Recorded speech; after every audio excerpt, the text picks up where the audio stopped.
Hey everyone, welcome back to another episode of the RentPrep for Landlords podcast. This is episode number 400, and I'm your host, Andrew Schultz. On today's show, we have CEO Stephen White joining us, but we'll get to all that right after this.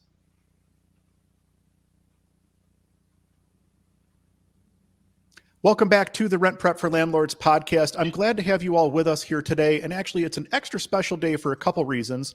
First reason is, number one, this is our 400th podcast episode. And for those of you who have been listening for a while, or even any of you who have done content production in the past, you understand just how big of a feat it is to get to 400 episodes. So for that, we want to thank all of you, the people who have been listening for all these years.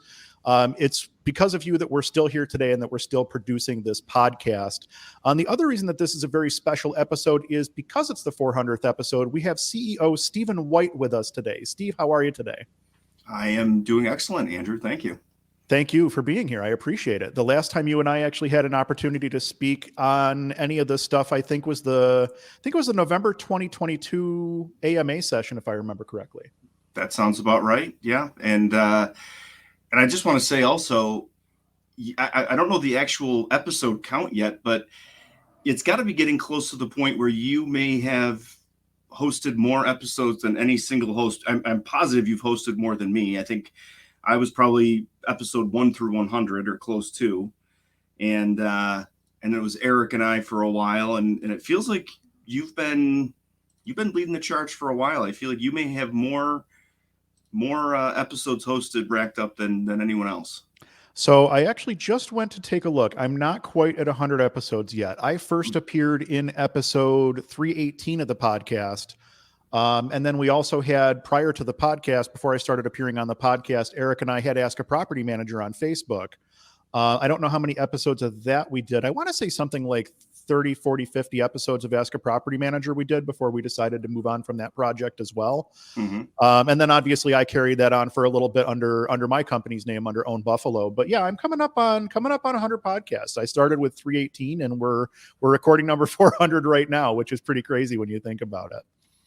Yeah. And it's been quite a journey. And to watch you grow as a podcaster, like, you got it down, man. You got the intro. I mean, you're a one-take professional at this point where you got the voice down, you got all the right equipment. Like, it's been pretty awesome to watch and to just see how polished you've become in this space. And like, you are a real podcaster now. You are a legitimate host.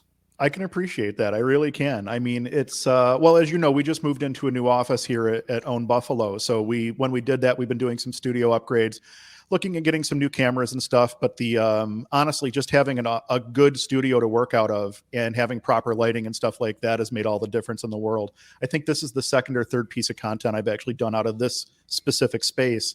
But yeah, it's been going well. And honestly, the RentPrep podcast and even doing the videos and stuff like that on YouTube has been awesome for us. It's a great way for us to help us to help teach others who are just getting started in the industry and things of that nature. So I look forward to doing these all the time. And I always look forward to having you on because you're one of the hardest guests to get. Well, which is ironic, right? Right. Go figure. Yeah. But it's always a good conversation as well. Yeah. So I appreciate it. I think the concern is always, like, you and I kind of chuckled before we jumped on and started recording. You're like, we're doing an hour. We got to make sure we got an hour. I'm thinking we could do 3 hours if we just went totally unchecked. Like, you and I just sort of fall naturally into good conversation. So yeah. Oh, absolutely. Yeah. I mean, and it happens, like the last AMA we did, we answered 4 of the questions, maybe 4 or 5 of the questions that we were actually supposed to answer during the AMA. We ended up having to cycle some into the next monthly session, just because you and I, once we get going, like, who knows? Yeah. I have a whole list of questions here for you today, but I don't know if we're even going to hit half of them. Like, it's just one of those things that we start going and getting off on tangents and stuff like that. But well, let's get things going here. I mean, obviously we do know that you're the CEO of RentPrep. Tell us a little bit about life before RentPrep and how you kind of got to where you're at now. Life before RentPrep. Well, RentPrep obviously is a background check company, tenant screening company. And I can tell you, I had zero idea that this was going to be my profession or what I was going to be doing. Like I couldn't have taken a more winding path to get to this point. So there was really no plan to do this necessarily. So my beginnings were straight out of high school, went into the Marine Corps, spent 8 years in the Marines, got out, went to work for a bank, and was doing this really weird, sort of obscure end of the banking business called replevin work. And a replevin is a special writ that you have to get whenever you're repossessing something that the bank owns. And in our case, we were doing repossessions for large pieces of construction equipment. So street pavers, skid steers, kind of like the guy that goes and repos airplanes. I'll be honest with you. That's what I thought I was getting into. And then it turned out to be like a horribly boring office desk job. But if I'm being totally honest, like part of why I got into that was like, cool, I get to repossess like cool stuff. And like, I was thinking James Bond level, like, jump in a plane, get a boat, whatever. I don't know. That obviously nothing like that ever happened. It was very much boring legal work. I was responsible for coordinating all of these judgments that needed to be perfected wherever the equipment was. So we would have to make sure, we would get a local attorney that could sign off on it, get a local judge so we could hand it to the local sheriff's department. So it was more groundwork, legal work, that type of stuff. I unfortunately never in my life got to jump into a repossessed piece of equipment or machinery. Very boring, but yeah. And then we started doing that, and I saw the need to be able to do it I saw the opportunity to be able to do it on my own. I saw a need to work with a lot of smaller financial companies instead of large banks. And so I started a business that did exactly that in 2007.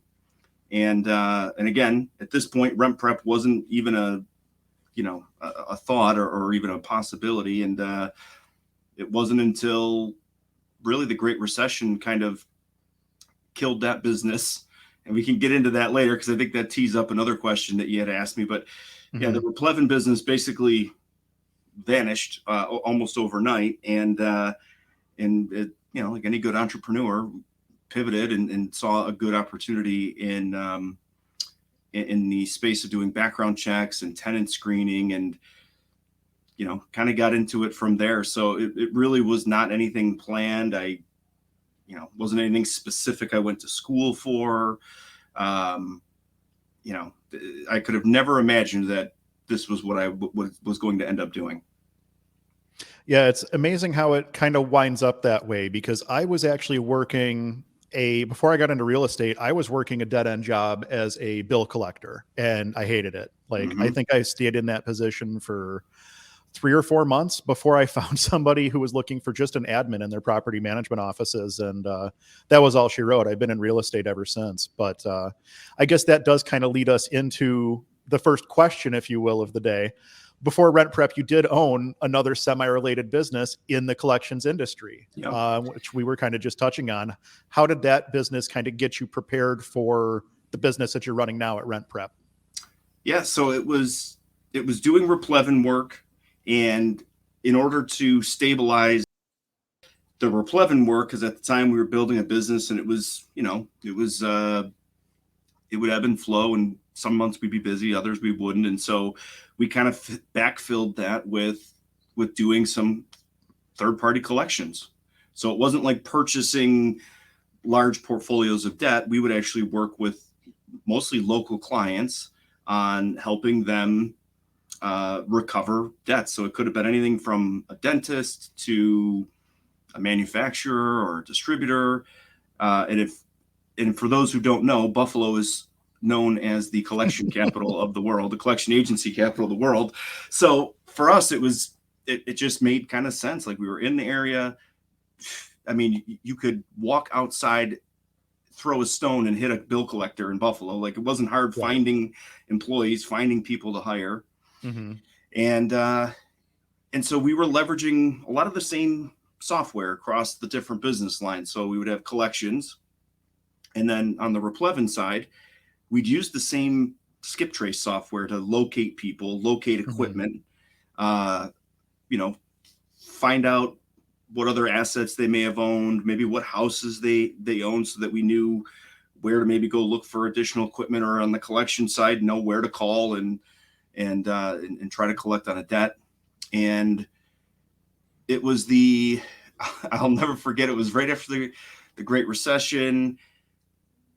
There was all this spotlight on subprime lending. Mm-hmm. And we sort of had an inside view of this, because I remember very vividly, like, we would get these files, which included the original credit reports that were pulled from the bank to finance, usually like a giant piece of equipment, like a street paver is over $1 million. Yeah. We're not talking about low balances here. We're talking about, like, people don't understand how expensive that equipment actually is. Right. Like my former life before I was in real estate was was a paramedic. The last ambulance I helped spec was over $200,000. Yeah. And that didn't include any equipment. That was just the ambulance. So for a paver to be over $1 million, that doesn't surprise me at all. Yeah. And so it was shocking to see, somebody with a credit score, maybe the low 500s, got approved for this massive loan. And it was like, at the time we were kind of just like, well, that's weird, right? Why would they do that? Mm-hmm. And then, it didn't take long for us to figure out that there was sort of this whole subprime market, and, the interest rates were insane. These things were being defaulted on, which was partially what was holding our business up. And so basically we found out by watching the news one day that our largest client had shut down and locked the doors. And so on the news, they were showing this newsreel over and over of employees trying to get into the building and the doors were locked. And we were like, well, I guess that's it. Like, and this client had owed us a ton of money in back billing and everything. And, really, was this a local client? Somewhat. It was in New York State. It was downstate. Oh, okay. I was thinking it was the place up in Amherst, but no, different company. No. So yeah, it was, it was stressful, but also kind of fortuitous, because at the time it really forced us to kind of go all in on this idea of screening tenants, which at the time was really not a very well-known, talked about type of thing. I knew that a lot of landlords didn't have access to it. I knew that a lot of the, companies that were around or existing were taking, and a lot of them still do take, a very one-size-fits-all approach, very, scraping data, giving you junk data. Mm-hmm. And we just saw an opportunity to do something really totally different and leverage our experience in gaining access to that data and knowing how to scrub through it and knowing how to determine if it's the correct John Smith or a different John Smith or the Steve Whites, common names, that sort of stuff that kind of plagues the background check industry as a whole. We've figured out a lot of ways in how to combat that and to create a really quality product. And, those principles still stand today. That's really what RentPrep is. It's, to do it the right way.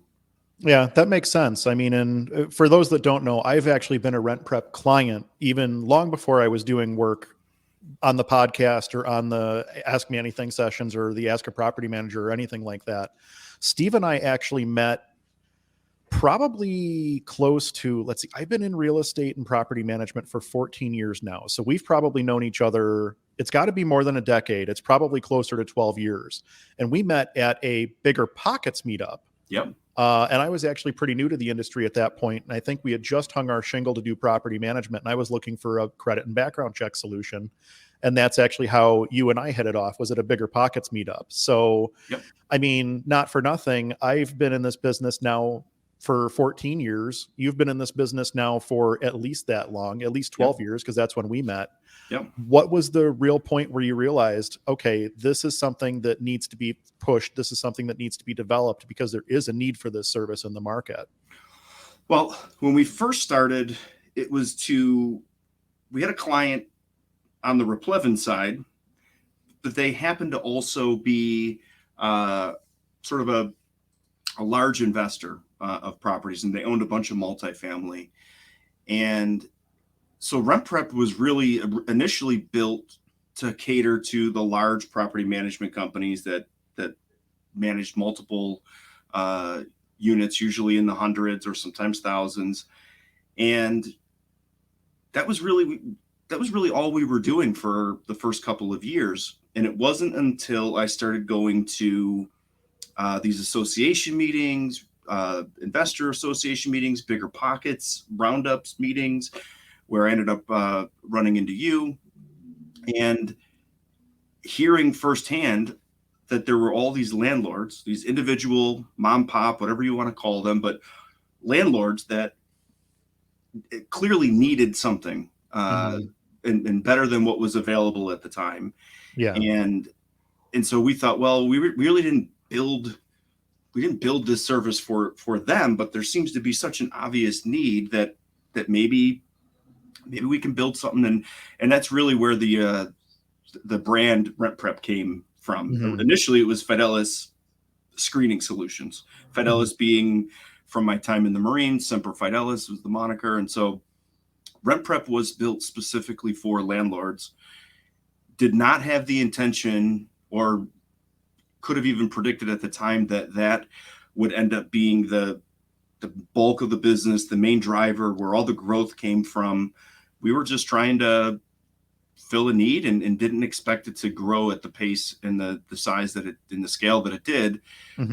But it didn't take very long for us to realize, like, oh, there's something here with these landlords. Like, this is, at the time, it was just a part of the market that wasn't really being accounted for, and nobody was really giving it the proper attention. So landlords didn't have any access to real good quality screening like we knew that we could provide. That makes sense. Well, and since you're kind of leaning in that direction anyway, why don't we jump into our next question, which is, what has the growth been like inside of RentPrep? And I actually want to add a little bit onto this.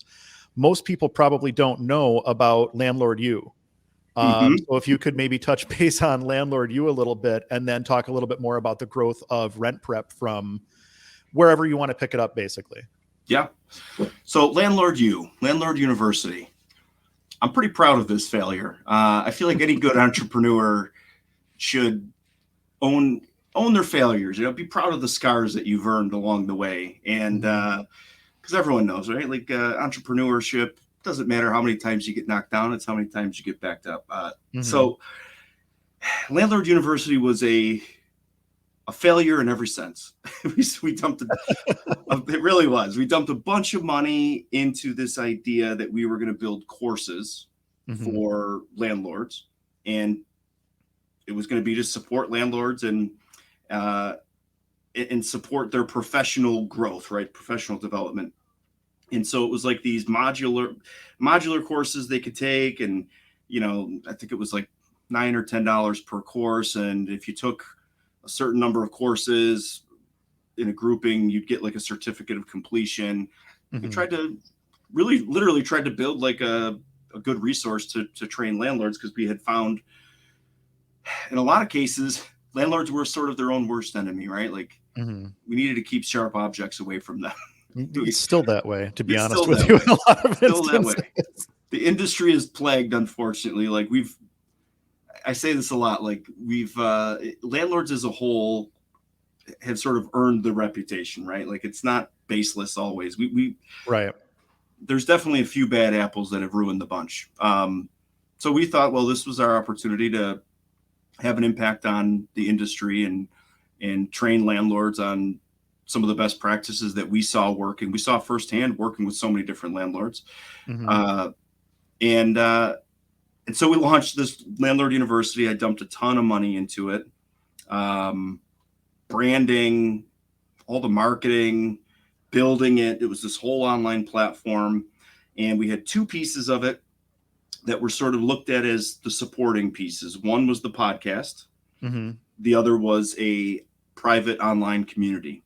And again, I kind of take the approach of like, well, back in the day when you used to junk your car and take it to the junkyard, you didn't want to give the junkyard your radio that worked fine, right? Right. You rip the radio out, you pull out everything that's still salvageable. Everything of value. Exactly. Yeah. So 3 months with Landlord University, and I think we generated about $160 in revenue. I was like, yep, we could chalk You were that up. crushing it, man. Yeah, we chalked it up as a failure. This one didn't work. Turns Didn't out pan landlords don't want to pay for an online course, and so we just literally scrapped it, but pulled all the pieces out that we knew were working. And so the online course we bundled into a Udemy course that's still available to this day, and I think it's the highest rated Udemy course for landlords on screening tenants. Wow, nice. Yeah, and we use that for employee training now to this day still. So there's still some value like there. The podcast became the RentPrep for Landlords podcast. And of course, the private community became the RentPrep for Landlords community that it is today. And I would say once we just sort of, and it was on me, right? Like I have, as an entrepreneur, I've got shiny object syndrome. Like once I stayed focused just on one lane, it was like, okay, RentPrep, this is it. It's not Landlord University. It's not all these other pieces. It's just RentPrep. We're gonna stay laser focused on this. We set a goal in 2016, I think, to make it to the Inc. 5000 list, and to do it in 3 years. And we did it in 2 years, maybe 2.5 years, I think, and became ranked number 1 in our category for tenant screening. Maybe top 20 or something along those lines for our industry of just the broader real estate category, which was super impressive for who we were competing against.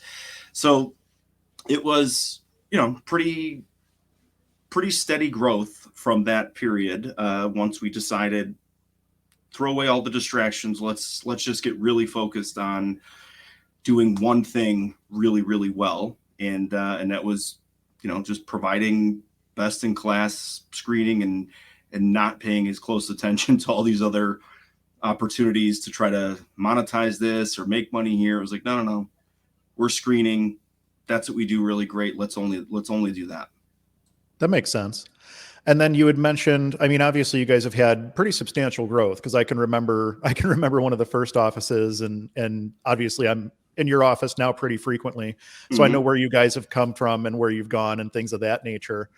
But one of the most important things is you're not doing it alone anymore. You have a staff behind you, not just screeners, but also admin staff and marketing teams and things of that nature, because you've gotten to that point in your business cycle. But I think my question here would be, as you've grown, how do you go about measuring success when it comes to your employees, to your staff? So again, kind of not taking the typical path, right? Or maybe it is for a lot of entrepreneurs who realize the value in the employees that you get when you're not fully successful yet. And so as the business owner, I had to convince these employees, listen, this is going to be something. It's not it now. Here's the vision. And you have to get that buy-in, and that's critical, right? Because you want people who have sort of that long-term buy-in, who can see that vision, who are going to, grow with you. And so because of that, we really got really good on developing employees professionally. And so I'm pretty proud of the fact that some of the longest tenured employees that we have here, like I've got Lauren, who's been with me for coming up on 14 years. Yeah. Christy, who's coming up on 9. Joe, I think he's got to be at least at 6 years. And everyone started as a screener. Every single employee that ends up going, and rising up through the ranks and taking on new positions and new duties and responsibilities, it all began from the same starting point of screening. Understand what we're doing, understand our clients, understand our industry. And I'd rather build someone into a position that I needed versus going out and trying to hire for that position. We've done it both ways. And in some cases, it may be a longer road to develop, but in the end, you're going to get a longer longer tenured employee, somebody who's going to stick around longer. They're not just going to take the opportunity and leverage it to move somewhere else eventually. You've got people who believe. That's important. People who believe in the same vision and believe, in what you're doing. And, at that point, the core values become more than just these empty, hollow words. Like I'm pretty proud of the fact that RentPrep's core values like resonate and are so meaningful because they were built by the employees who have been here, done it. And, there's something to be said about it, about somebody who is developed versus just brought in. So for me, I would define, and measure success by the journey that our employees take, their path to development, what they're able to learn, how they're able to make improvements or, aim towards something and get a sense of what it's like to get closer and closer to it until you achieve it. That has honestly been the most rewarding thing for me, is to watch the people around me win. Like I'd rather, in my mind, that's what good leadership is I will let people, I will let my employees step on my head so that they can get ahead. To me, that's the true measure of a good leader, is putting everyone else and their needs before you and their development, and build the best team that you can possibly build. Well, and I can remember you and I had a conversation. It was a behind the scenes conversation, for lack of a better, but it was early or maybe just mid COVID. You and I were having a conversation and we were talking about how, when you can't go out and show apartments, that slows down screenings and sales volumes and this and that and the other thing, because it was affecting your business and my business. But as part of that whole process, I believe you guys kind of redesigned the entire screener position from the top, or from the bottom up, essentially. Yeah. So now it's a tiered thing where you start out as a screener 1 or whatever you guys call it. And after you've learned XYZ, you become screener 2, and you kind of move up the food chain, if you will. And it's developed into more of it's not just a job, it's a career path sort of a situation now, which I don't know of a lot of other screening companies. If I'm being honest, I'm pretty happy with the service I get at RentPrep. Right. But realistically speaking, I don't know if there are other screening companies that have kind of taken that approach the same way that you guys have. No, and I would say you're not wrong. It began with COVID, but really what cemented it, right, was this new age that we woke up to post-COVID, where for a short time, like you can go work at Burger King for $20 an hour with a signing bonus. Yeah. Like as an employer, that was a weird time. And we realized like, okay, we can't always pay top dollar, right? Like we were a bootstrapped company. You just can't pay what you're not bringing in. And so we had to be really thoughtful about how we were doing this. And so we wanted to make sure that people understood what we were doing. And we had a model for success, right? Like there were so many other employees that we can point to and say, look, they started out entry level as a screener, and look where they are now. Look what they've grown into and what they've, what they've worked towards and achieved.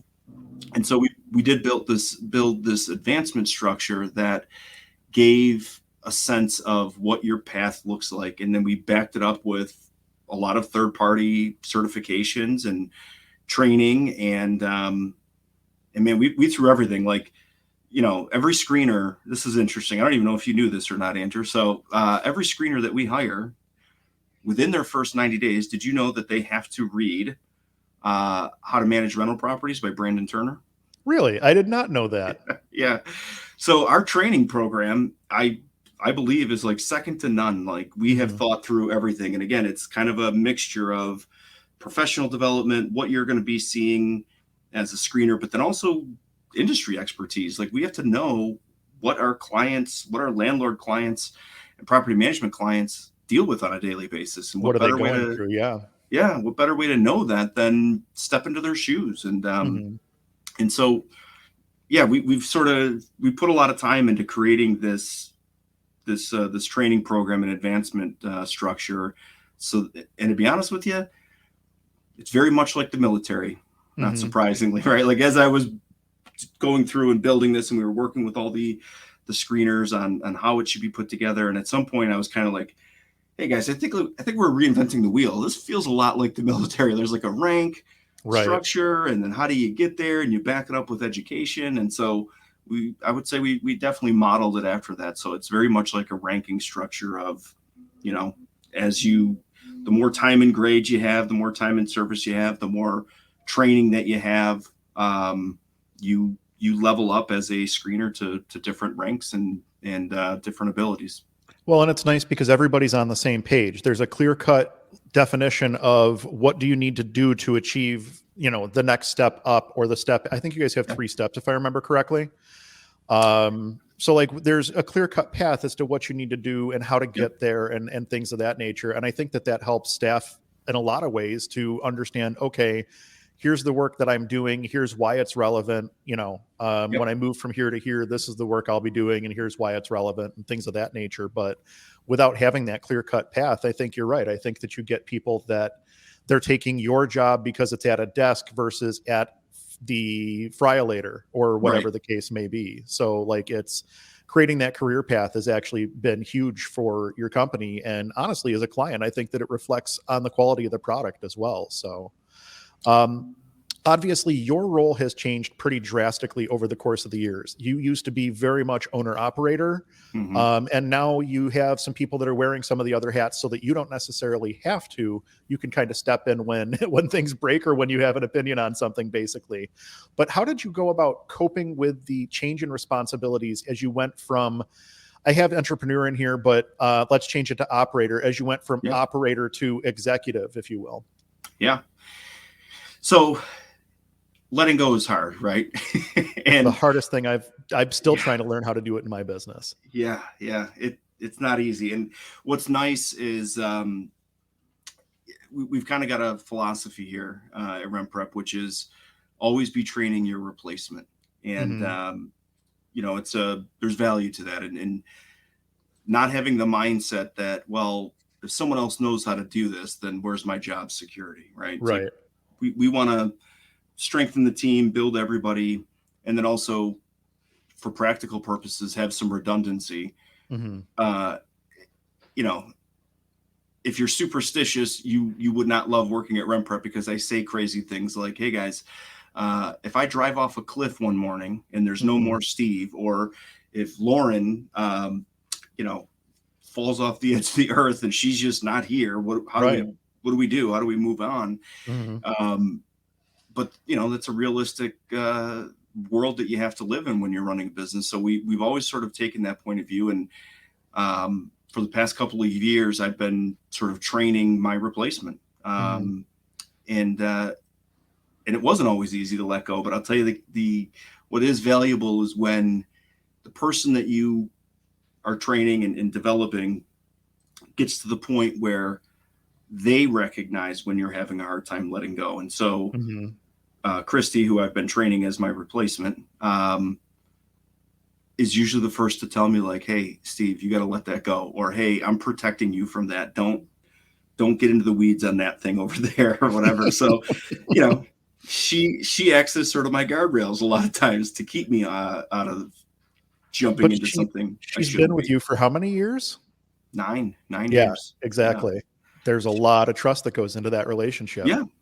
And we see it a lot, and I work with her on this, and right down to every leadership level within the company. Like I just had this conversation last week with our screening manager. The same too is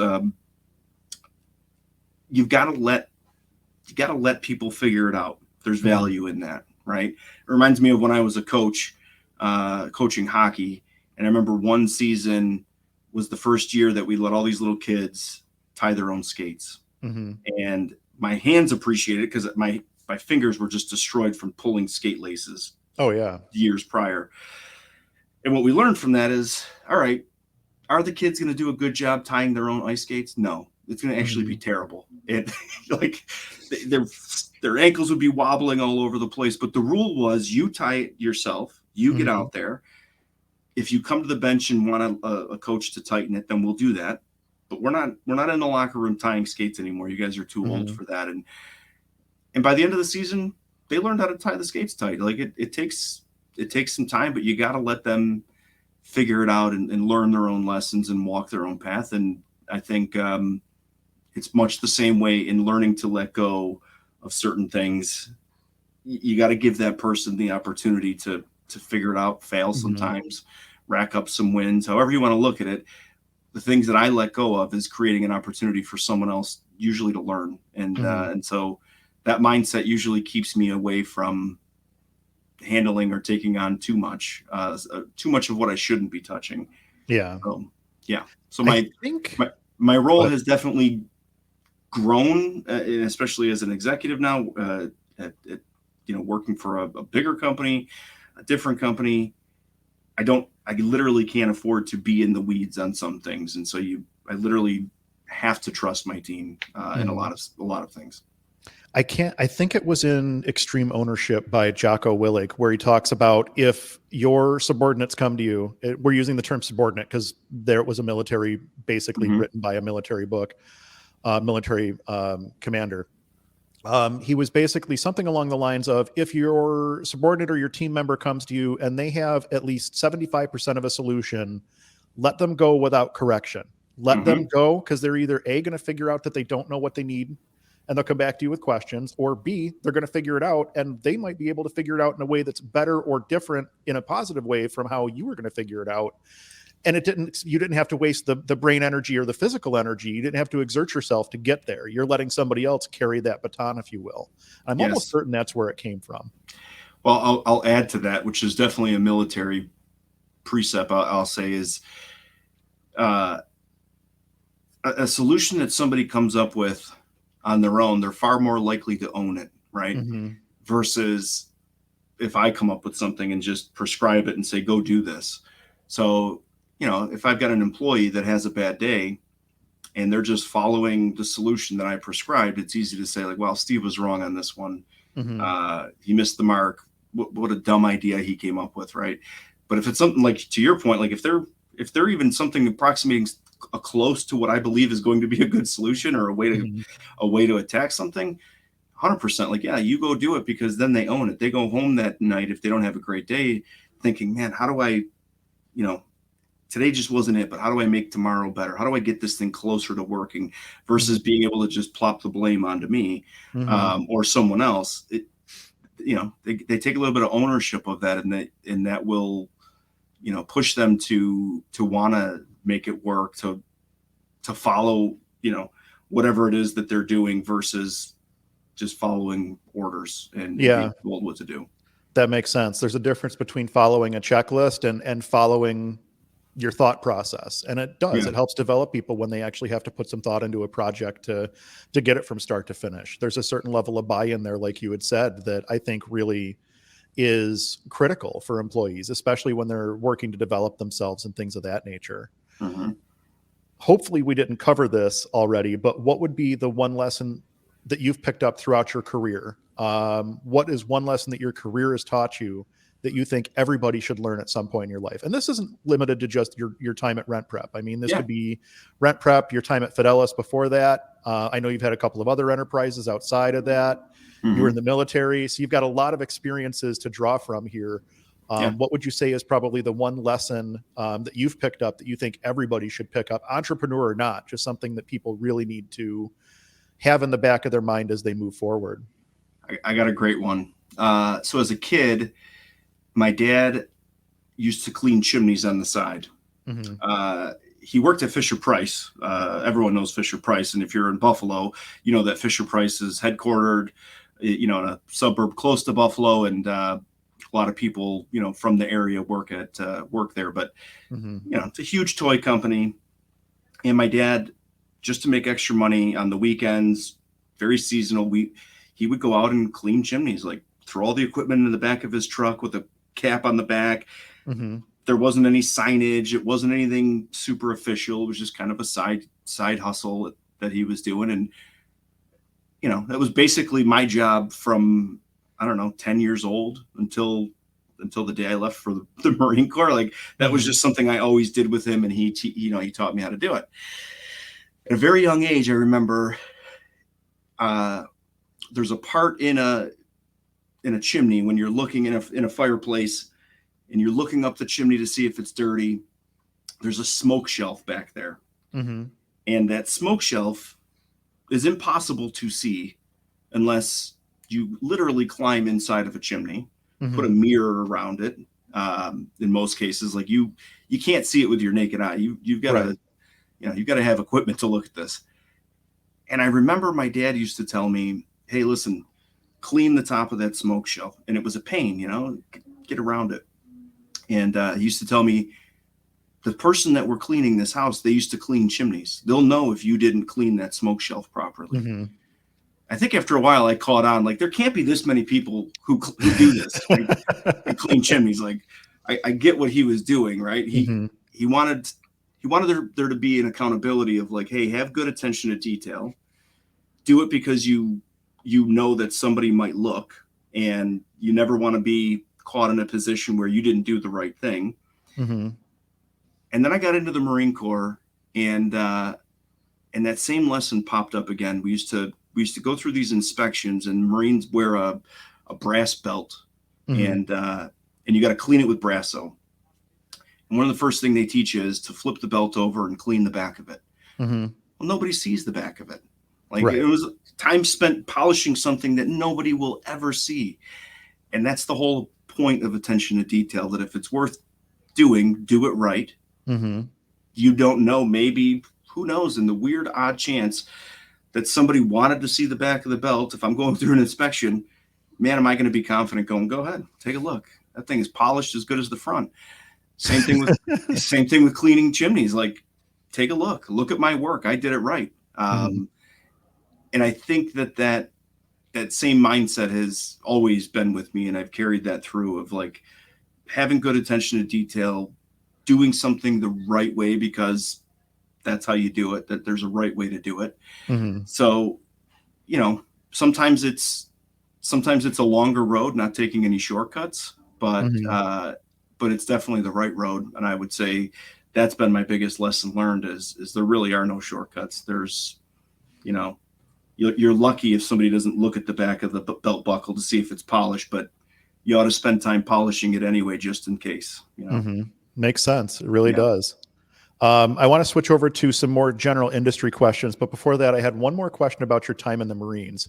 How many parking lots did you have to mop in the rain over the course of the time that you spent in the service? No parking lots mopping, but we would. I was in Parris Island, South Carolina, for boot camp, and we would routinely have hurricanes there, and these weren't hurricanes that came in from the sea, or a weather-related hurricane, we'll call it. We would just go to chow and come back, and everything was just destroyed and put into the middle of our squad bay, and the drill instructors would say, like, oh, boys, a hurricane hit, so find your gear, and you'd have an unreasonable amount of time to sort everything out and clean it up.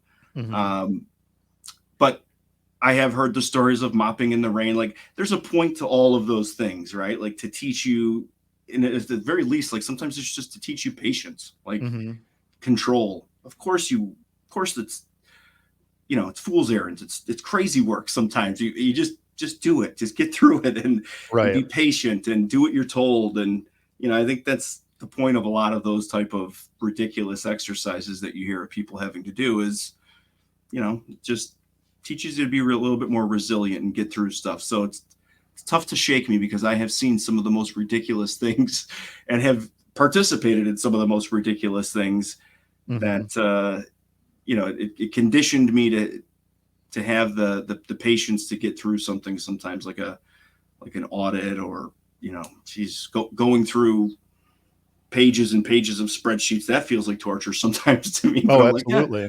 I can get through this. I've gotten through worse.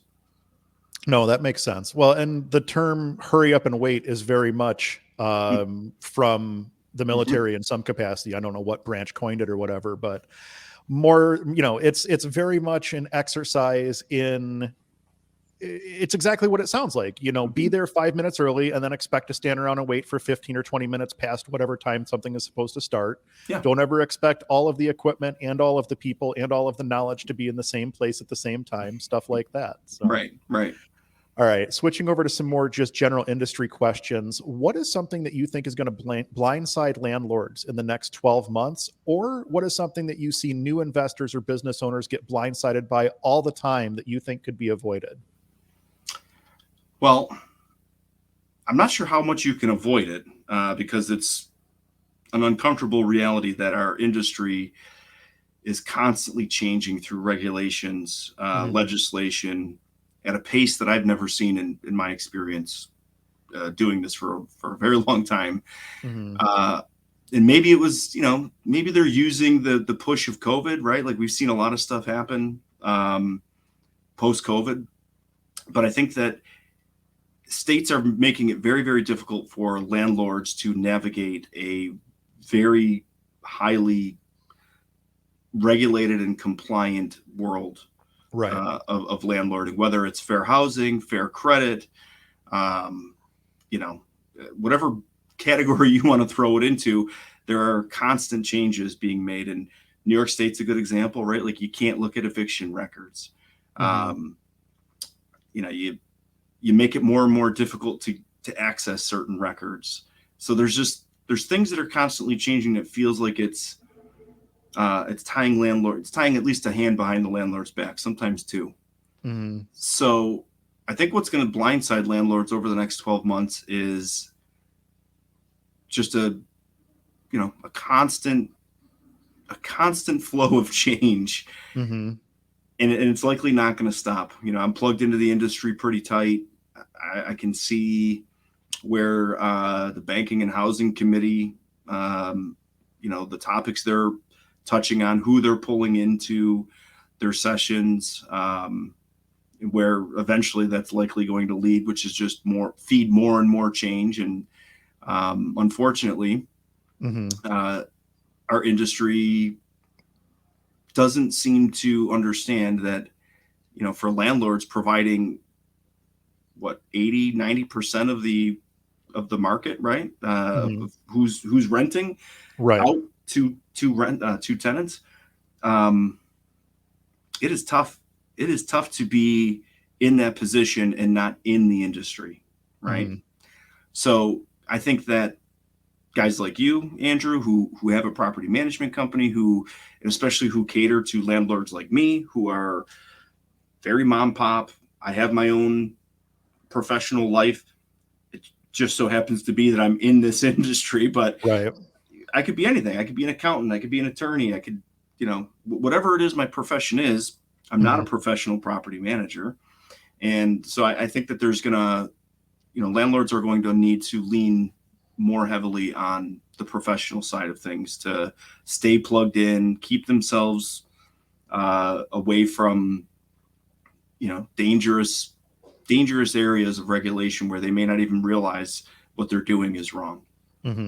I mean, and it's so simple just in asking the wrong question or phrasing a question in the wrong way, you can put yourself in a situation where you violated fair housing law. And not to say that a credit and background check is going to be the be all save all for a situation like that, but if you're going to be in this industry as a landlord, I think that you need to understand that this is a constantly changing industry and that you have to stay on top of what the legislation is in your area. For instance, good cause eviction is back on the menu here in the state of New York. I have a webinar to get caught up on that later this week. So it's one of those situations where even as like an industry professional, I know I try to send stuff over to you guys whenever I see it pop up and you guys do the same for me. It's almost impossible to stay on top of everything. I only have to worry about one state. You guys have 50 states to worry about. Yeah. And I don't remember, we'd had a conversation a while back and you had told me that like the number of states that have increasing or are increasing the legislation on like credit screening and background checks and things of that nature. It was one state, then it was 3, then 5, then 8. Where are we at currently? How many states currently have some sort of legislation revolving around credit and background checks? About 17. I think wow. My last count. Yeah. I think the number was 11 the last time you and I spoke about that. Yeah. And it was probably 8 months ago that we had that conversation. Yep. And so here's what's kind of scary, right? Is from our perspective, they're lumping everyone into this consumer protection lens. Mhm. because we're using credit and background check information. But this is housing. Mhm. We're not getting credit cards. We're Right. not we're not getting a store credit card to buy clothes at Macy's or something like that. We're talking about housing. This is somebody's property, um, and so there's certain elements of safety and due diligence that you want to take, and areas make it very difficult, increasingly difficult. And so where we start to get concerned is when it drills down even beyond the state level. So I'll give you two prime examples. Cook Mhm. County, which is in Illinois, which is where Chicago happens to reside. Right. New rules in Cook County is you can run the background check, credit, eviction, judgments, liens, all of that stuff, but you can't touch criminal until you approve them first based on all those other elements. Then you can run criminal after that. Mhm. So it's like a two-phase, two-step process. But again, what's really scary about that is that it's at the municipal level. It's not the state level. And Right. then we also just saw the exact same thing with Miami-Dade County. Miami-Dade. Yep. Yep. And that's relating to evictions. And so again, the idea that it's happening at a municipal level and not just the state anymore, that's it's a lot to track. It's Mhm. I mean, it's like getting down to the granular level, and it's becoming increasingly more and more difficult. And as you know, Andrew, from your experience in New York State, Right. this stuff is not always signaled that it's going to happen. Right. Like they drop it on you like it. In New York, it literally happened on a Friday, and I think everybody woke up on Monday like to this new world. And I'm Mhm. thinking of the Tenant Cares Act of like, what? Yeah, HSTPA. Yeah, like what? What do you mean that this just passed? We didn't even know it was being proposed. No. Yeah, I feel so like we found out about it because I can remember having a conversation with you right after this happened. I wanna say I found out on, like, a Thursday. It was passed on Friday, and most of it went into effect, like, that same day. So, like, I yeah, had to take my weekend and flip through 75 pages of legislation yeah. just to figure out how to run my business come Monday. Well, they also at the same time, because of course, like most states, they pile everything into one bill to get it through. Mhm. So one of the things that they did was they increased their access fees for court records, and so we had all of these orders out that literally now the price increased, so we ate the cost on the difference, right? Of Because course. now now the price is going to change, and we're going back to clients saying, hey, we know that you paid this much, now it's this much. Mhm. So it's tough. It's tough to read and react, especially if it's just sort of dropped on you. So in my mind, is if you are a mom and pop landlord investor, on one hand, maybe this pushes out more and more of the bad apples. Maybe this discourages people who think this is easy. It's not. Mhm. It's not easy. You've got to have at least a certain degree of interest to want to learn all the things that that go into doing this. Like this is not Mhm. something. This is not passive investment anymore. This isn't just hey, I own a handful of properties and it's great. It's like printing money. These things just operate on their own. No, no, no, they don't. It actually takes some effort and energy now to really have an operating or even profitable business with rental properties. Yeah, I would agree. I think that the only real passive real estate investment at this point is probably something in a REIT or something Yep. along those lines, something where you don't have to actively manage it. Yep. Even if you own a portfolio and have a property manager in place, you still are going to spend some time managing your manager. And it shouldn't be Yep. that much time. Your manager should be handling the stuff for you. But there is still a certain amount of interaction that your manager is going to need to have with you on a, weekly or monthly basis or whatever the case may be, so that they understand where you're at, you understand where they're at, and you guys can keep the ball rolling forward. I'd popped the question up on the screen a few minutes ago here because we were kind of talking about it, but I guess I would say other than legislative changes, of which there are constant changes.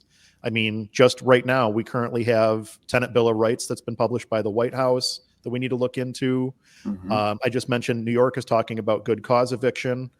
outside of the legislative landscape, how do you see the role of the landlord changing over the course of the next, say, decade or so? I think that landlords probably over the next decade are going to have to be far more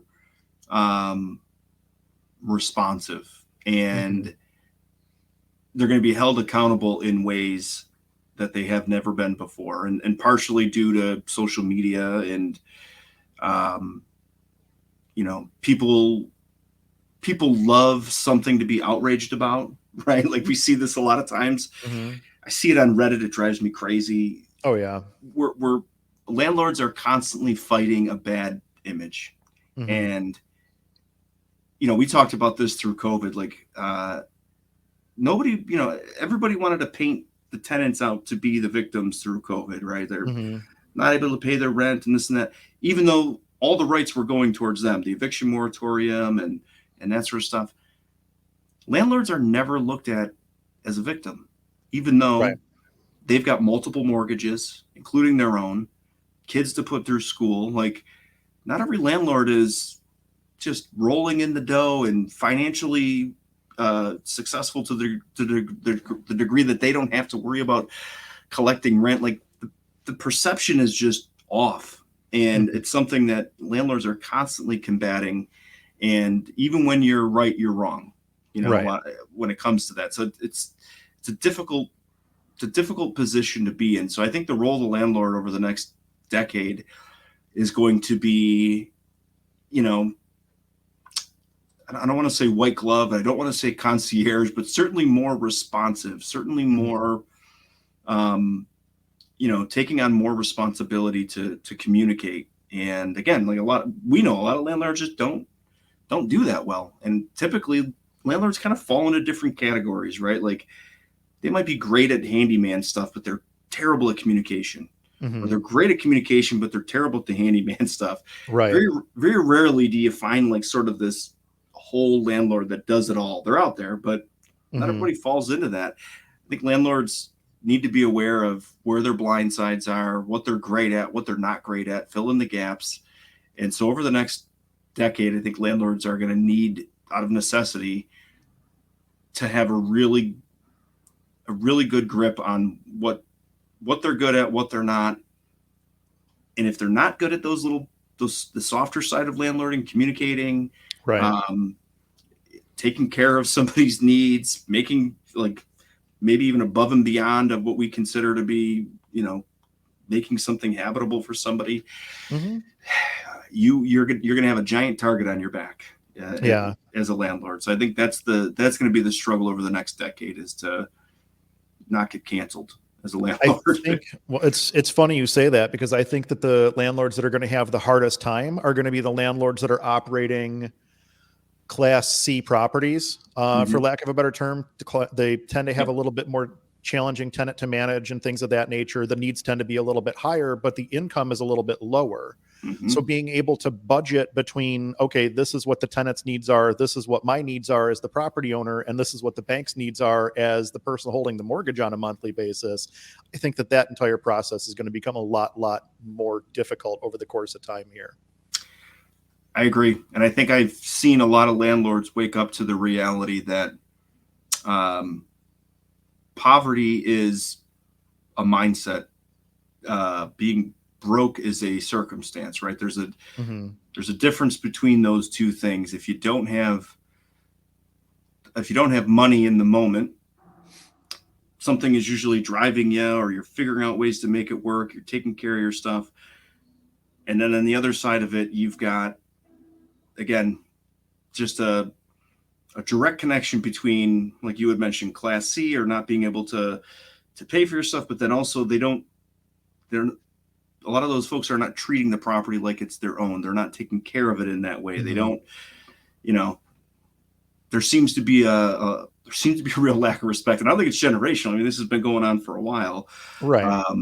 This is nothing new necessarily, but I think landlords are sort of waking up and realizing it. And, that's what makes screening really that much more important, because, you can be low income and still respect the property, still take care of the place. doesn't have to be a one-to-one, meaning like, well, you're low income, you're going to probably destroy this place. Right. I think that, landlords who've been around a while start to see that and understand that. And so, yeah, it'll be interesting to watch how that goes over the next decade, to the challenges that they're going to face. And, what do you do in those situations? And I think one of the things that we noticed specifically when COVID popped off, from the property management side of the house, it was very much, the job became part property management, part caseworker almost overnight. Yeah. And it's reduced a lot. We don't have nearly as much of that as what we did during the early COVID days and stuff like that. Obviously, we're pretty much through the worst of the let's pause that and say, I hope that we're through the worst of the pandemic at this point. But I would say, like, that was a big change for us, because it actually changed the way that we operate on the long term. Yeah. We used to be very much, the lease is the lease is the lease. You signed a 1-year agreement, we're going to hold you to that. And now we're more of okay, you signed a lease, but you lost your job, so we know you're not going to be able to pay rent in a month's time. Do we let you go so that you can try to right your ship, or do we just continue to stick it to you? And at the end of the day, what's the point in trying to stick it to the tenant, when at the end of the day, what you want is control of the asset back so that you can re-rent it to someone who is able to pay the rent on a monthly basis, or whatever the case may be. So I think that we're going to continue to see more changes as time goes on, with how landlords operate and how leases operate and how legislation operates and things of that nature. I think all of that is coming down the pipeline, or it's already starting to come out the end of the pipeline, but I think it's just going to continue to come. So, yeah, which I'm glad that you brought that up. I don't think that's necessarily a bad thing either, right? Like, no, I don't either. And I'll say, it's like, if you want data to show the value there, your metrics during COVID were always super impressive to me. Your rent collection rate. I mean, everybody was panicking during that stretch and expecting their rent collection rates to just fall, myself included. Like, what's the future going to be? Nobody knows, and everybody's expecting the worst. But anybody who was able to maintain them and find a good balance, and of course, I think everybody, went through that period of uncertainty, and maybe the rent collection rate dipped a little bit, but the ones who really managed it well, and like you said, took on that other responsibility and duty, one part property management, the other part's, the social working side of it. Right. The clear benefit was you retained the tenants, you worked with them, and again, like, the rent collection rate was good. It wasn't anything, that like we were seeing in some areas, or even in our local area. A lot of it was situational, but I feel like the ones who managed it well learned something from that, and saw the value in being able to do that, and carried that on for their clients. I would agree. I mean, obviously, I talk to a lot of different clients and other landlords and property managers and stuff like that. And so, like, I guess I should probably mention that Steve and I do business together. Steve owns some rental property that I manage on his behalf. I guess I could probably come out and say that. I don't think we're breaking any news here. No. So Steve and I do mutual business back and forth. And as a client, like, I was keeping my clients updated pretty regularly, either via video or via email, as to what was going on in the world, whether it be something COVID related, collections related, blah, blah, blah, blah, blah. But we were always trying to keep people informed as to what was going on, so that they understood, hey, not only are we still here, we're going to be here for the long haul. And we were doing the same thing with our tenants. Wherever we could, we would try to work with our tenants, help them find resources that maybe they hadn't tapped into yet, or whatever the case may be, just to make sure that we could keep moving down the road. I can remember when COVID first popped off, I had a conversation with Denise, and I was like, you know what? I don't know what the world is going to look like 3 months down the road. I don't know if tenants are all going to stop paying rent. I don't know if we're going to be in for a real world of hurt here. And we got to a point where we were basically watching the press conference on 9 a.m. on every morning, so that we knew how to run our business in the afternoon. So it was definitely crazy times. But But I guess that kind of leads into my next question here, which is, what is the biggest curveball that you've faced to date, and how did you actually go up? Did you hit it out of the ballpark, or did you strike out? We've talked about a couple things here, but what would you say your biggest curveball is so far? Yeah, we've talked about a couple of them, right? Like Mm-hmm. my Replevin business, that was definitely a curveball, and just absolutely decimated by the economic conditions at the time, the Great Recession. Mm-hmm.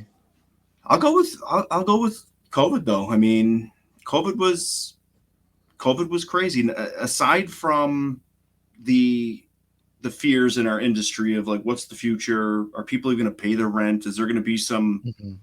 freeze on mortgages, and how's that going to impact us? And I just remember so many things kind of floating around back then.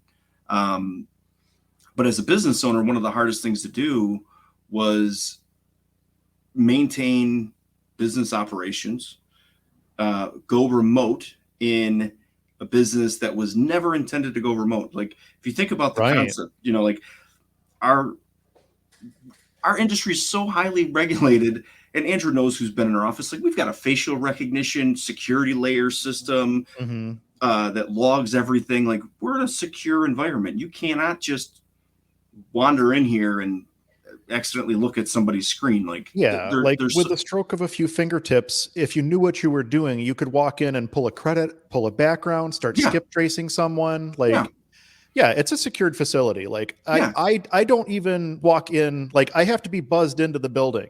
right.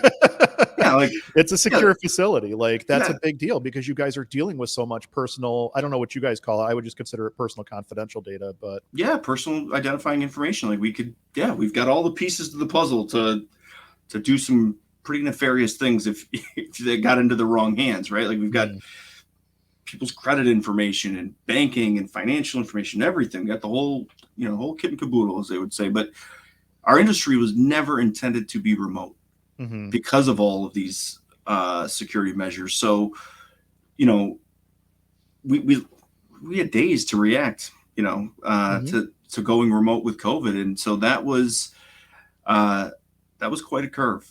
Mm-hmm. Waiting on the credit bureaus to basically say, yes, you can still operate remotely and have access to our data. Same with the court systems. The repositories that we have subscriptions to or work with. Like, everything had to be made into a special case use, and then on top of that, right, like, those challenges. But then, as a business owner and operator, how do you keep people motivated who are scared to Right. death and scared for what not only the future, but future of our industry, the future in general, the whole world? Like, it was just a crazy, crazy time looking back on it. So I think I'd like to say we hit it out of the park. I mean, we definitely strengthened our culture as a company, and it definitely made us resilient. We learned how to get through some pretty major things, and it was a lot of resistance that added weight to the bar and made us stronger. So I would say we hit it out of the ballpark, to answer your question. The curveball, maybe we swung on a couple of them, but on that third pitch, we got a piece of it on the third pitch. But I think everybody was swinging and missing for a little bit. I think you're exactly right. I think that everybody was just trying to figure out how to keep business operations afloat while operating in literally a completely new environment. Yeah. Because you're operating in people's homes now versus operating in an office where everybody can communicate and be on the same page and grab lunch together or whatever the case may be. It's a very, very different set of circumstances. Put it this way. I knew I was in for a long road. I was talking to our IT team, and they were like, "Hey, we need to set up a VPN." And I was like, "What's a VPN? What are we talking about here, guys?"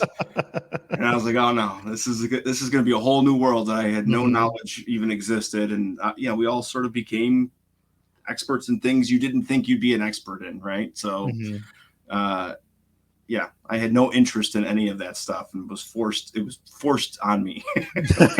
Now I know what a VPN is. Not. Yeah. Right. Yeah. Now I know how all this stuff works. But at the time, had no reason to know what any of that stuff was. So yeah, it was definitely a curveball for sure.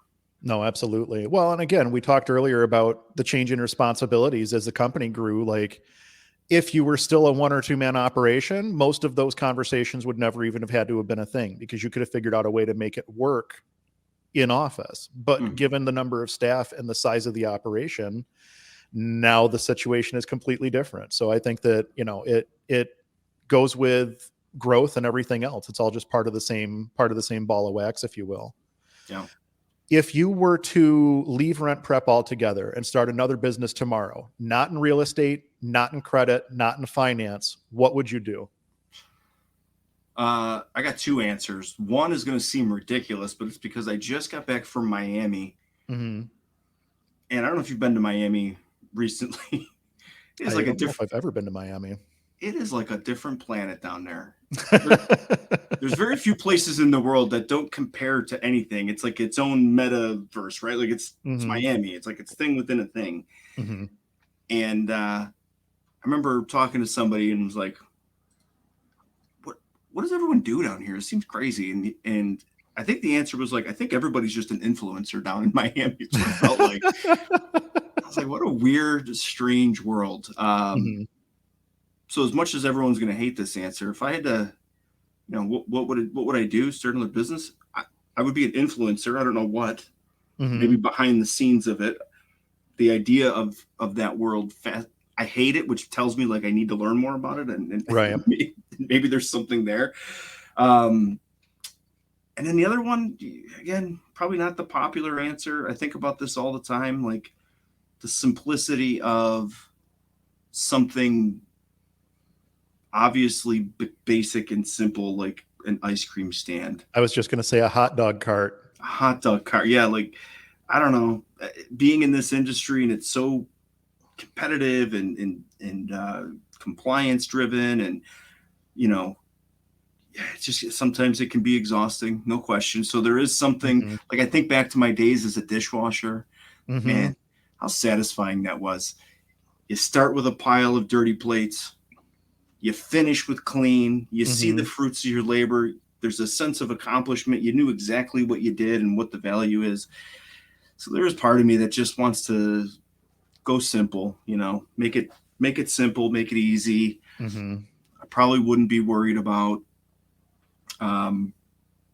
building a lifestyle business necessarily. It would just be something for fun, something that I genuinely enjoy doing and try to reduce or eliminate the stress. So I know that people are, I know that question is asked for the purpose of inspiring somebody of like, oh, what else would Steve do?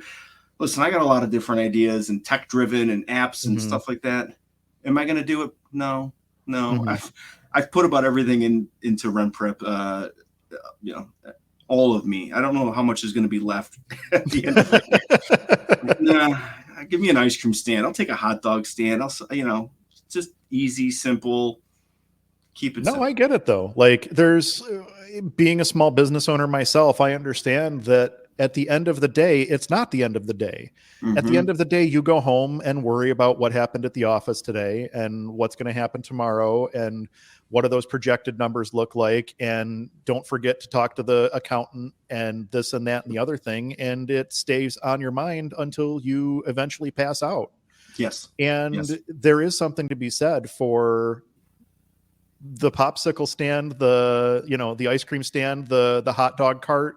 Yeah. Where when you're done with your workday, like my last job before I had a real responsibility was working at a bowling alley. I used to work on like the pin setters and stuff like that. If I ever hit the lotto or something like that, I would go back to a simple job like that. Just something basic mechanical where I feel good at the end of the day and don't have to worry about the next day when I go home that night. And I think my answer would be pretty similar to yours. Yeah. There's something freeing about that, right? Thinking about it, like, the pin setter broke. I fixed it. Done. It's not like the pin setter broke and now the macroeconomic conditions are going to cause it to like everything you did didn't matter because the economy, like there's there's no other third party unseen forces. It breaks, you fix it, done. No, you're right. there's something incredibly freeing to think about that. No, you're exactly right. You're exactly right. So obviously you're the CEO at RentPrep. I don't think that you're planning on going anywhere anytime soon. So maybe this question should be rephrased as not necessarily what's next for you, but what's next for you and or RentPrep as an organization. Well, it's no secret that RentPrep was recently acquired by Roofstock. So technically, my title is no longer CEO. It's I am the director, senior director. I'm literally going to change your headline right now. What did you say you were? The RentPrep director, senior director? Senior director of RentPrep, yes. There you go. I just updated you on screen. Beautiful. Love it. Yeah, I don't know. I don't know what's next. I'm enjoying the ride. Roofstock is fascinating. It's been a fascinating journey so far. Tons to learn. I think that's been probably the most rewarding thing. Like I'm a lifelong learner. So if I'm not learning, I'm bored. Yeah. So this has been an incredible opportunity to just learn all different aspects of the business and different new verticals that I had not had a ton of awareness. And then how to exist in this sort of new world that I'm in. And that's all been really fascinating, interesting. So, what's next? I would say more of this for a while. I'm very much engaged. I'm very much intrigued. I'm still in it. I still want to see everybody here at RentPrep win. We've retained the same team through the whole acquisition. I'm pretty proud of that. So I still have the same sense of responsibility to the team, to the company. Maybe now it's just expanded a bit to Roofstock as well. But yeah, I don't see that changing for a while. I'm kind of loving all the opportunities to learn, and so I don't think that's going to go away anytime soon. Well, I mean, even on a personal level, like during the whole acquisition phase and everything else, like I could tell just in the conversations that I was having with you, which were surface level conversations in a lot of ways, but you have a certain care for every aspect of the company and every person that works there. And I could tell when you were going through this, that was what was most important to you, was making sure that RentPrep didn't lose its sense of purpose, didn't lose its core values, didn't lose key staff members or really any staff members. Yeah. Those were critical things for you during that entire process. So to see you guys come out the other side of it and everybody to still be in place, I think is a huge thing. I mean, it's definitely something that you don't see in a lot of situations where there's an acquisition similar to what you've gone through. And I think it's really cool that you guys were able to keep everything together and keep everybody at the table.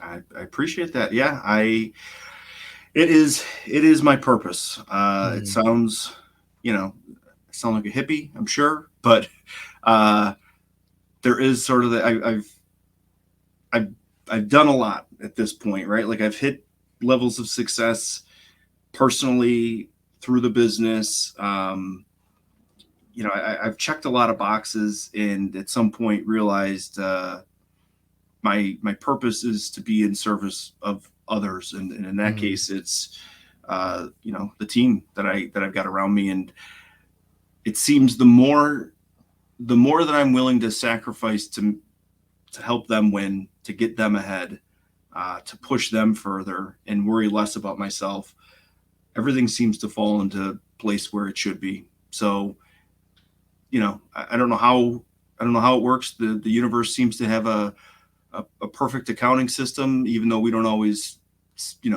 see the work on the back of the napkin. But right, all I can tell you is it somehow seems to just always work out when I think in those terms, and that's my mindset. And so I try to stay in that zone, try to protect everybody around me, and help them get better, be better, get them the things that they're striving for. Anytime somebody here buys a new house, I don't know if anyone's more excited than I am usually. It's exciting seeing the people around you grow. Yeah. It's like, Yeah. yeah, it's just proud. I'm just proud of it. So it's, you know, it's like, it's like watching your kid grow and then they go off to college or go do the thing that they want to do. Like, Mm-hmm. get a new employee here. It's watching that same kind of journey, like who they came in as, how they started, and watching them grow, throughout their time, and challenging them, and seeing them rise to those challenges, and continue to get better. Like, I don't think there's anything better than that. So, so I appreciate you mentioning that. I would say, yeah, like that's been true for the most part. Is I try to put the team first, and maybe it's selfish because I do know that I'll be fine as long as I continue to do that. So, if I'm looking at it selfishly, I trust the universe to take care of me as long as I'm taking care of everyone else. And Makes sense. That's really my mindset. No, that's awesome. It's a great mindset to have as an entrepreneur, as a business owner, as CEO, as senior director, whatever you want to call yourself. It's critical to have that mindset, I think. We're pretty much at the end of the show here. If somebody was looking to get in contact with you, how would they go about doing that? Smoke signals about now, man. I feel like I'm still going through all the transitions of like changing my email and all that. It is a nightmare. I would say probably LinkedIn is the best place now, which I still only check once a week, maybe. But yeah, LinkedIn, connect with me over there. It's Stephen Michael White, Stephen with a PH. And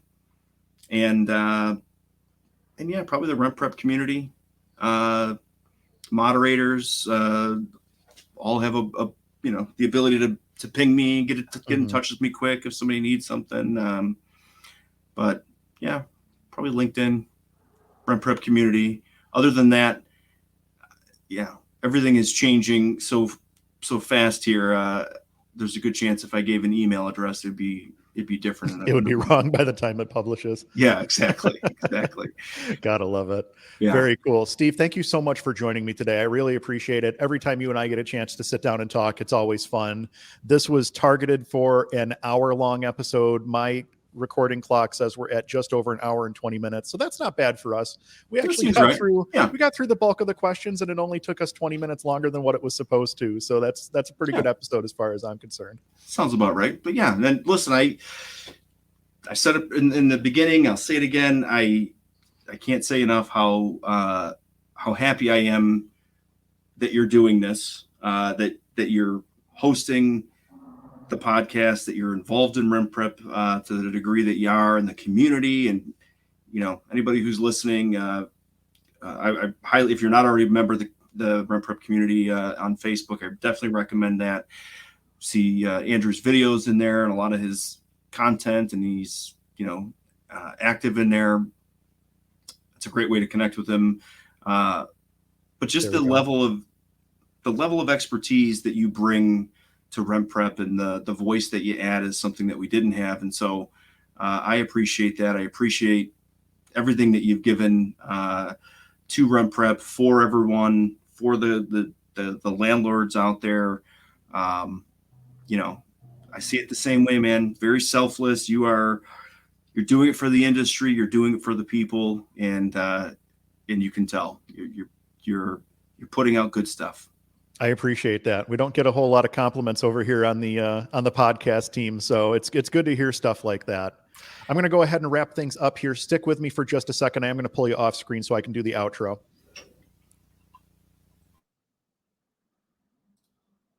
So that will pretty much wrap up this episode of the RentPrep for Landlords podcast. Thank you all so much for listening. We truly do appreciate it. Our goal with the podcast is to help as many people as possible make educated decisions when it comes to real estate. And you can always help us reach that goal by sharing something that you found useful. So if you found this episode with Steve useful, or any of our other episodes, do us a favor, share it with a friend, share it with a family member, share it with anyone you know who will find this information useful. If you're looking to get in contact with me, I can be reached over at whatsdrewupto.com. From there, you'll find links to everything going on with me over at Own Buffalo, as well as other projects that we're working on. Don't forget to grab a free copy of our deal analysis tool. You can find that at whatsdrewupto.com. And it also comes with a companion video showing you how to use it. Don't let your next deal be a bad deal. Make sure that you grab a copy of that today.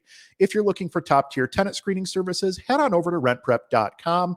There are multiple products to choose from, including tenant paid options. And if you're over 50 doors, you qualify for the enterprise level programs and pricing. That's where things get interesting because you can really customize what it is that you're looking to do when it comes to your credit and background checks. That's the product that I use. I've been using that product for a long time now, and I wouldn't have it any other way. Again, thank you all so much for listening. We truly do appreciate it. We'll be back in a couple weeks with an all-new episode of the podcast that you won't want to miss. Until then, I'm Andrew Schultz for Steve White and everybody else at rentprep.com. Thanks for joining us, and we'll talk to you soon.